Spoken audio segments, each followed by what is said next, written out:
Bismillahirrahmanirrahim. Assalamualaikum warahmatullahi wabarakatuh.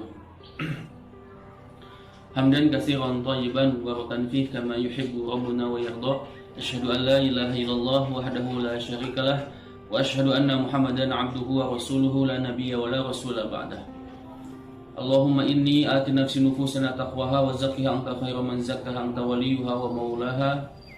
Allahumma salli wa sallim ala nabiyyina Muhammad wa ala alihi wa sahbihi ajma'in. Amin amin ya Allah ya rabbal alamin. Sahabat Yadulia TV yang berbahagia, setelah kemarin kita membahas Muqaddimah Madrasah Yadul Ulia, keseharian santri sebagaimana keseharian Nabi. Insyaallah hari ini kita akan membahas tentang ke-Al-Qur'anan di pesantren Yadul Ulia atau di Madrasah Yadul Ulia. Rasulullah sallallahu alaihi wasallam menyampaikan dalam sebuah hadisnya, khairukum man ta'allama al-Qur'ana wa 'allamah. Sebaik-baik di antara kalian adalah yang belajar Al-Qur'an kemudian mengajarkannya. Baik, umat Islam mempunyai sebuah kitab yang bernama Al-Qur'an, dan Al-Qur'an ini adalah sebagai pedoman petunjuk bagi umat Islam.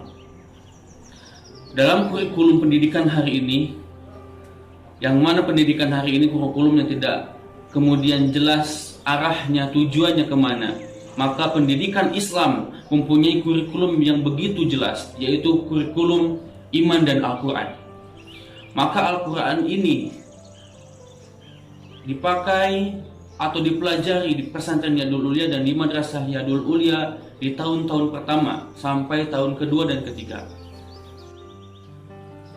Al-Quran, sebagaimana Al-Quran Allah turunkan kepada Nabi Muhammad SAW melalui malaikat Jibril kepada Nabi Muhammad SAW, itu merubah sebuah generasi, merubah suatu bangsa dan negara dalam kurun waktu 23 tahun dengan berangsur-angsur tentunya. Maka Al-Quran ini dipelajari kemudian oleh semua umat Islam, terkhusus bagi para santri di pesantren Yadul Ulia. Bahkan wahyu pertama yang diturunkan oleh Allah Subhanahu wa taala kepada nabinya, Iqra bismi rabbikal ladzi khalaq. Kemudian untuk membaca, di sana untuk membaca apa, para ulama berpendapat membaca Al-Qur'anul Karim, juga membaca kebesaran Allah Subhanahu wa taala di dunia ini, yaitu ayatul afaq. Sahabat Yadul Ulia TV yang berbahagia dimanapun Anda berada, kurikulum pertama yang disampaikan atau dipelajari oleh pesantren Yadul Ulia, oleh santri Yadul Ulia, yaitu tentang Al-Quran. Mereka kemudian menghafal di setiap kesehariannya. Sebagaimana kemarin yang kami sampaikan, bahwa aktivitas mereka tidak jauh dari Al-Quran. Maka peradaban tidak akan pernah hadir atau bangkit jika mereka tidak pernah membaca Al-Quran. Maka hari ini pendidikan dalam kurikulum pendidikan Islam hari ini, Al-Quran harus menjadi pedoman, Al-Quran harus menjadi pegangan, juga Al-Quran harus menjadi tujuan umat Islam.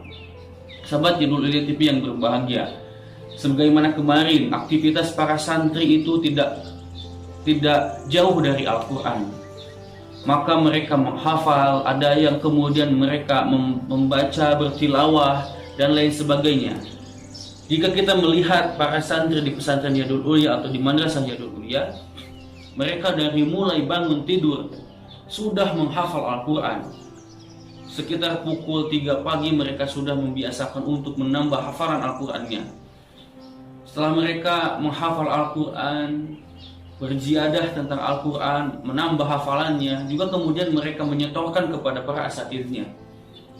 Mereka bertanggung jawab atas apa yang mereka hafalkan, karena pendidikan Islam tidak jauh dengan menghafal. Maka hari ini pendidikan jika tidak menghafal, jika benci dengan menghafal, maka itulah bukan pendidikan agama Islam.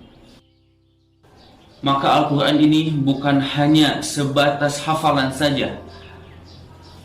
Bukan, kami berharap kepada semua santri yang ada di pesantren Yadul Ulia dan Madrasah Yadul Ulia, kami berharap Al-Qur'annya itu hidup di dalam hati-hati mereka, hidup dalam keseharian mereka. Jika mereka kemudian melihat kebesaran Allah Subhanahu wa taala, mereka ingat dengan Allah Subhanahu wa taala.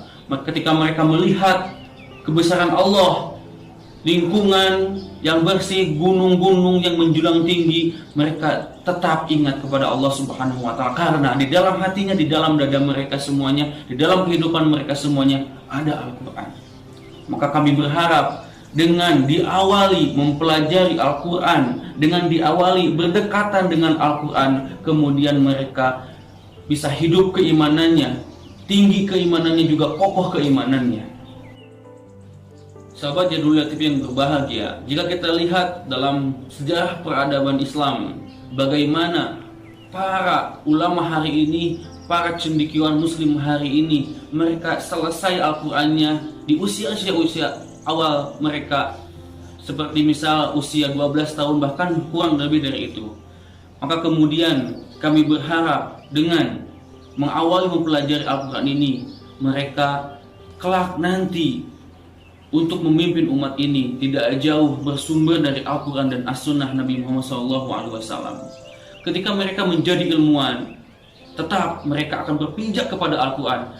Ketika mereka menjadi ulama, kelak harus berakhlakul Quran, harus kemudian tidak jauh dengan Al-Quran. Jika mereka hendak menjadi seorang pengusaha, hendak menjadi seorang arsitektur dan lain sebagainya, menjadi seorang guru, menjadi seorang dokter, tetap mereka harus kemudian tidak jauh dengan Al-Quran. Maka Al-Quran ini adalah sebuah patokan terbesar, patokan utama untuk kemudian masa depan mereka cerah dan masa depan mereka tidak jauh dengan agama ini dan Al-Quranul Karim. Sebagai Jadul TV yang berbahagia, aktivitas ke-Al-Quranan di pesantren Jadul Ulia, kemudian selain menghafal, kemudian mereka sekarang tilawah, belajar tahsin, belajar tajwid dan lain sebagainya. Menghafal itu harus kemudian dipertanggungjawabkan. Ada yang namanya program tasmi, 5 juz, 10 juz, bahkan nanti insya Allah 30 juz. Tasmi ini bertujuan untuk kemudian selain memperdengarkan hafalan kepada halayak ramai, kepada teman-teman mereka semuanya, kepada santri-santri yang lain, untuk kemudian menjadi motivasi bagi santri yang lain, juga melatih pendengaran mereka untuk selalu senantiasa mendengarkan kalimah Allah Subhanahu wa taala, kalimah yang sangat mulia dan agung ini tentang Al-Quran. Sahabat Jadul TV yang berbahagia, insya Allah di pertemuan selanjutnya kita akan membahas ilmu-ilmu yang kemudian akan dipelajari di pesantren yang Jadul Ulia, mulai dari pelajaran hadis, bahkan nanti insya Allah pelajaran bahasa Arab, sampai kemudian nanti pelajaran fikih insya Allah ta'ala. Sekian, mudah-mudahan kami berharap kelak di pesantren Jadul Ulia, di madrasah Jadul Ulia, akan lahir generasi yang kemudian itu kokoh dalam imannya, juga kokoh hafalan dan Al-Qur'annya. Kemudian itu menjadi generasi yang kemudian bisa memimpin umat ini, bisa memimpin peradaban di masa yang akan datang. Nasrun minallahi wa fathun qarib wa basyiril mu'minin. Assalamualaikum warahmatullahi wabarakatuh.